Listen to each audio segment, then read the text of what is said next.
আসসালামু আলাইকুম সুপ্রিয় দর্শক, সবাই কেমন আছেন?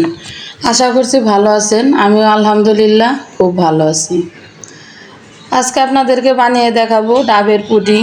আর এই পুডিংটা এতটাই মজার হবে যে আপনারা না খেলে বুঝতে পারবেন না। আমার এই রেসিপিটি দেখার পর আপনারা অবশ্যই বাসায় একবার হলেও ট্রাই করবেন, দেখবেন যে এই পুডিংটা কতটা মজার হয়। আমার এই পুডিংটা দেখে নিশ্চয়ই বুঝতে পারছেন পুডিংটা কতটা মজার হয়েছে।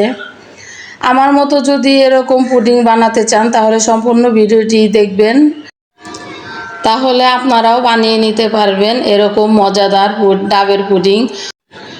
প্রচণ্ড গরমের সময় যদি এরকম ঠান্ডা ডাবের পুডিং খাওয়া যায় তাহলে মন প্রাণ দুটোই একদম শীতল হয়ে যাবে।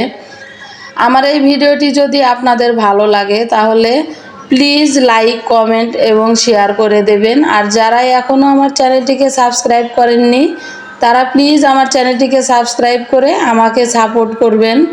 তো চলুন এখন মূল রেসিপিতে চলে যাই।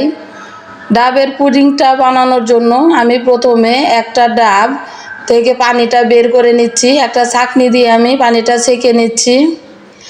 এবার এখান থেকে আমি 2 কাপ পানি একটা প্যানে নিয়ে নেব। এই পানির সাথে আমি আগার আগার পাউডার মিশিয়ে নেব। এটা ঠান্ডা থাকতেই মিশিয়ে নিতে হবে। এখানে দিয়ে দিচ্ছি 1/3 কাপ চিনি।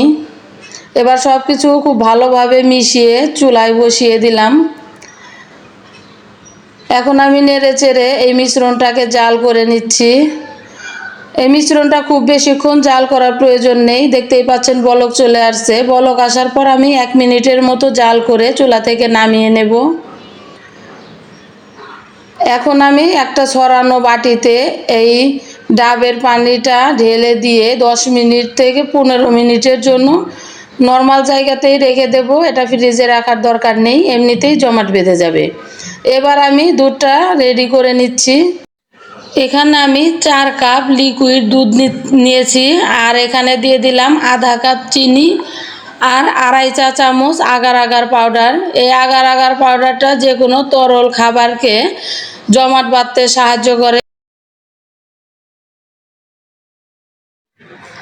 কোনো কিছুতে আগার আগার পাউডার মিশালে সেক্ষেত্রে ঠান্ডা থাকা অবস্থায় মিশিয়ে নিতে হবে, তা না হলে গরম হয়ে গেলে দেখা যাবে আগার আগার পাউডারটা মিশবে না আর জমাট বেঁধে যাবে।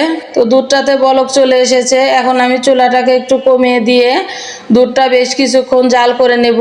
আমি 4 কাপ দুধ 3 কাপ করে নেব। আপনারা চাইলে এখানে 3 কাপ দুধের ভিতরে 2 টেবিল চামচ গুঁড়া দুধ মিশিয়েও এই পুডিংটা বানাতে পারেন। এখন আমি জেলোগুলো কেটে নিচ্ছি। দেখতেই পাচ্ছেন জেলোটা কত সুন্দর সেট হয়ে গেছে।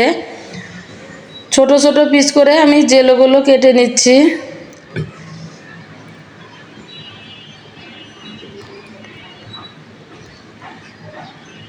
এখন জেলোগুলো কাটা হয়ে গেছে। এখন আমি দুধের সাথে এই জেলোগুলো মিশিয়ে নেব।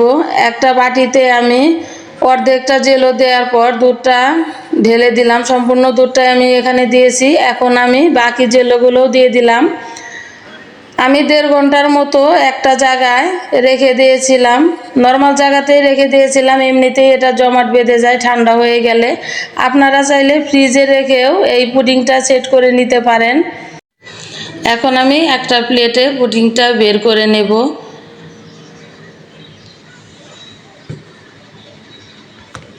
দেখতেই পাচ্ছেন পুডিংটা কতটা সুন্দর হয়েছে। আপনারা অবশ্যই একবার হলেও বাসায় ট্রাই করবেন। আমি যে ভাবে এই পুডিংটা বানালাম আপনারাও চেষ্টা করবেন এভাবেই বানানোর জন্য। দেখবেন পুডিংটা খেতে কতটা মজার হয়।